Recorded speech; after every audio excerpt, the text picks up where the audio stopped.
এই লালি, হ্যাঁ এই দেখ আমি একদম পুরো রেডি, কেমন লাগছে বল? তুই আবার মাথায় 3টে লাইন টেনেছিস? এটা 3টে লাইন নয়, এটা একটা বিশেষ জিনিস, ঠিক করে কথা বল। আর তবেই তো আমাকে দেখে বোঝা যাবে দূর থেকে যে আমি শিব ঠাকুরের ভক্ত। Oh my God! আমাকে কি শিবের ভক্ত লাগছে? একদমই লাগছে না, তাড়াতাড়ি যা আর রেডি হয়ে আয়। তুই একটু দাঁড়া, আমি যাচ্ছি আর আসছি। আচ্ছা যাবো না হয়, কিন্তু তুই এগুলো কি দিয়ে করেছিস? কেন সেটা কেন বলবো, এটা কমন সেন্স। তাড়াতাড়ি যা, রেডি হো। ওইসব টেনে নিয়ে কি শিবের ভক্ত হওয়া যায়? তাহলে ঠিক আছে তুই থাক, আমি আসছি।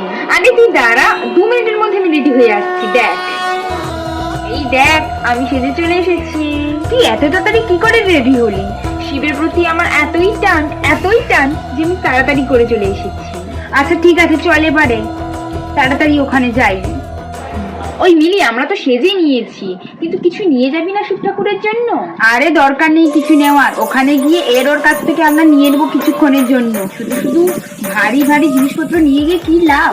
ঠিক বলেছিস। ঠিক ও আছে, যে কারোর থেকে ম্যানেজ করে নেবো আমরা। চল চল। আমরা তো 2 দিনের ভক্ত। এই আজকে শিব ঠাকুরের পূজা হচ্ছে বলে আমরা সেজে নিয়েছি, তারপর তো সারা বছর কথাই তুই চুপ কর, সবাই শুনছে। हर हर शंभू। हर शंभू